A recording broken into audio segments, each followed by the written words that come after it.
is because we write these rules for the greater good, and then we have these pop locks on them, right? These little fail safes, put some human element what in I'm there. about to tell you, what I'm about to tell everyone in the audience is worth more than $50,000 in tuition in any university program name. Okay, over here is Thomas More's Utopia. Over here is Ayn Rand. Ayn Rand's Objectivism, right? Utilitarianism, including Peter Singer's Utilitarianism, right in the fucking middle. Okay? If you want to know what utilitarianism is in the 21st century, what it is for FTX, Sam Bankman-Fried, what it is for Peter Singer, what it is for Alex O'Connor, Cosmic Skeptic, it is exactly the same as Ayn Rand's Objectivism plus charity. That's the only difference. So if you don't know, Ayn Rand is actually against charity. She says, no, just stack up your money and then go balling out like 50 Cent. Buy yourself a red sports car, sleep with hoes off Instagram. And of course, as we know, as a fucking fact, that is what Peter Singer has done with his money and fame. We know. Sorry, you can see my YouTube video. I was the first, and I'm still the only YouTube channel to deal with the reality of Peter Singer's sex life. Peter Singer does live like an exponent of Ayn Rand. Well, in my, on my live stream, we talked about it before you. So I would say that mine was the first. Because yours came out a couple days later, but yours was way more in depth. That's interesting. So you beat me to press by a couple days. That's interesting. I beat you to press. But I did not. Is it in the title? Is it in the title? Does it say like Peter Singer? No, it's just one of my because I do pre-shift every morning. That's called burying the lead in political science. Well, because I don't know. No, you don't. So you don't get the credit. You didn't go all the way. All right. I went all the way. Okay. I simply that's interesting. With the pre-shift, a lot of times because I'm doing vegan shit that's coming up every day, so a lot of times I'm first to press. But I don't have like. But you don't really. Right. Yeah. I don't get really granular. I'm like, oh, this is what's happening, and this is how I feel about it. Okay. And then we. So with a footnote, I was the first one to take on. And look, almost nobody cares. That video today has 1,600 views, and that's so sad. That is how many people care who speak English, because I mean, it's such a huge story. There's no way to exaggerate the significance of that, including the significance for utilitarianism. But look, I'm totally opposed to the philosophy of Ayn Rand. I think the philosophy of Ayn Rand is laughable bullshit. Many people in this audience, maybe not 100%. It's interesting. Hold on a second. Let me back up. Just because we are talking about Ayn Rand, and I'm grateful to be talking about a different artist a writer, I should say, other than Peter fucking Singer. So Ayn Rand, right? First of all, if for people who don't know, she's the one who coined the phrase "all hail the mighty dollar sign." She had a giant dollar sign in her foyer of her home that was a massive statue of just the dollar sign, kind of like Richard. She was the first person to say that unironically. It's not that nobody has said it before. No, she coined the phrase. Like she was the first. Okay. Yeah, she was the one who said it. Yeah, all hail the mighty dollar sign. It as a joke before, but she was not joking. Anyway, go on. Yeah, she wasn't joking. The new dollar, the dollar is God, basically. Mm-hmm. And she did write one really good book, but she wrote a lot of horrible books that were really fucking changed American politics in a way that is profoundly disgusting, and has, I think, created the neocon movement, really, the neoconservative movement, that if you make money, you're you were the chosen one of God. I know that was not.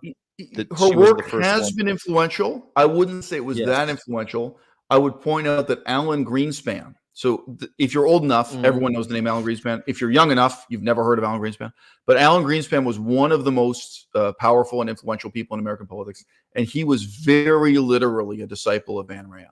Now, by the way, interestingly, how he applied her philosophy in his life and in U.S. politics is another question. Like most ridiculous philosophies, what you actually do with it in practice, it kind of looks 90% the same as what someone else would have done if they'd had the jobs that Greenspan. He did bank bailouts. He did all kinds of things that don't seem like what an Ayn Rand follower would do. But nevertheless, So yeah, it has been influential. I would not say it created neoconservatism. I wouldn't go that far. But yes, Okay, but let's go back. Let's go back to like influential voice. I am And a it's little incredibly surprised that stupid. you want to. Go on. Yeah. She is a horrible human being. Was a horrible human being. I think that Paul Ryan and others were waving her book around. He made his staffers read Atlas Shrugged. Atlas Shrugged. No one should ever read Atlas Shrugged. Don't even see the movies. I think they made 3 movies based on it. Who is John Galt? You can read the Wikipedia page and get everything you need out of that piece of garbage. It's really fucking horrible, and it's been told again and again in other stories throughout time. If you read Atlas Shrugged, you'll be like, "Oh, this is just like this other movie, just like this other movie." But here is my point in relation to veganism. I got one thing. Okay, but I want to hear the veganism thing. But I am actually kind of surprised that you don't like Fountainhead, because Fountainhead. Go on. You have a point you're on the way to making, or no? You just want to ask about like the film? No, I've never seen the film. I've read the book. I've read Atlas Shrugged, and I've read Fountainhead. I never read her other shit. I've read little essays and stuff. Fountainhead's the one about the sexy architect, right? The main characters. Yes. And women have to submit to him because he's so dominant, and he pursues his own uncompromising artistic vision. The Fountainhead. She was a woman who could not be tamed. He was a man who would not back down. Coming to theaters, 1962. I forgot about the sex stuff in that book. There's rape right now. Too. There was a rape in it. Yeah. Oh yeah. There's a pro-rape scene in that. You're absolutely right. There is, but that's a lot of books. I wouldn't like. Anyway, I don't like Ayn Rand's The Fountainhead. If you guys hadn't guessed, I'm joking around, but no, I completely deplore this. Like Lolita. Lolita is a long book about a rapist. Of gore. I mean, I don't like a lot of this crap. Fountainhead's so good, though. The idea of the uncompromising, I will not compromise it, and the way it destroys him, and the way that the Fountainhead I think the most influential part of all brings up everybody else. The depiction of the left-wingers, that the left-wingers are cringing and insincere in pursuit of the same goals, that what the leftists desire, they achieve in a dishonest way, whereas the dominant right-wing Ayn Randian libertarian conservative or whatever, he knows what he wants and he directly takes it. Yes, that meme still exists in the world. Yeah, absolutely. But I would say that where's the point? We got to take this back. We're talking about fucking veganism.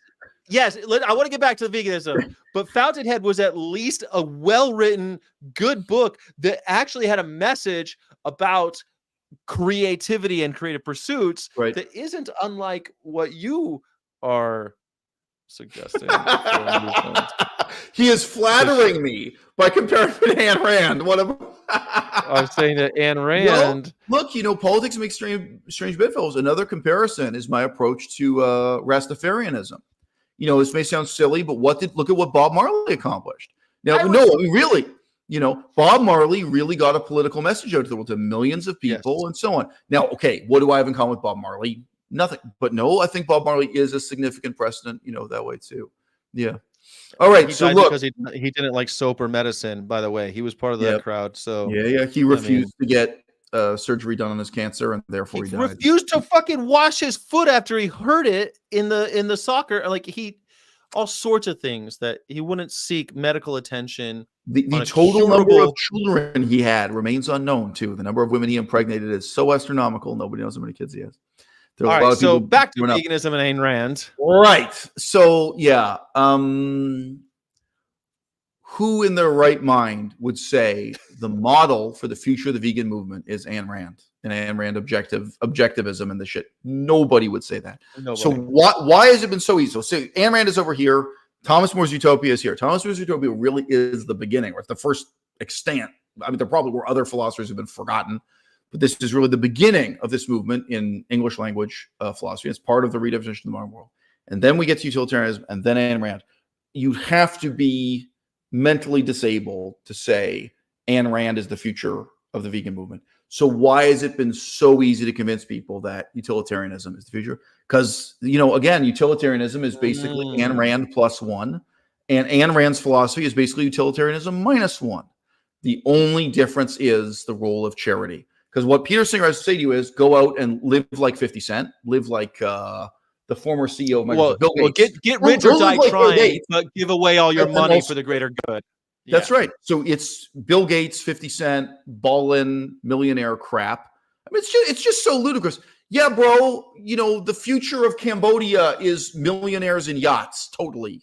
What the future of democracy in Myanmar? Apply this to any real world problem. Hey, how are we going to bring about feminism in Iran, equal rights for women in Iran? That's funny boy, because we got some millionaires on yachts. That's going to solve the problem. Come on, Well, if the millionaires on yachts sold all their yachts and gave their money to the poor, and maybe you would have something. Well, right, but this is the thing. So James Aspie himself fell into this trap. James Aspie, he is not intellectual enough to understand utilitarianism at all. I mean, he is not intellectual enough to join this conversation at all. But I've clips of him directly saying where he explains his methodology. His methodology was to become a millionaire on a yacht. And then he thought once he has the millions of dollars and the yacht and like women in bikinis on the yacht with him, that then people will follow his Instagram and people will be interested. People want to imitate him. It's going to be like that Bazillion guy, Bajilzin. What's that guy's name? The poker player, Bajilzer? I forget. Dan Bilzerian, I think is who you're thinking of. Andrew Tate. Andrew Tate would be another. Yeah, get money in the Bugatti, and then you'll have the ladies, and then you'll have the followers. Yeah. Well, it turns out Peter Singer is an example too. We just didn't know. I mean, Destiny the Streamer is an example, but now we're finding out. He kept that shit secret though because he wanted to maximize joy and minimize suffering. So he kept his shit secret. You got to get him on the show next. You got to get. He was a secret ball. I would love to ask Peter Singer. He has made appearances on tiny YouTube channels to get 5 views, so it's not impossible. The method being described, the method that James Aspie signed up for, all these people signed up for, it has already been tried and failed. So, like, how many times do you have to fail before you admit this isn't going to work and you try different methods? So, yeah.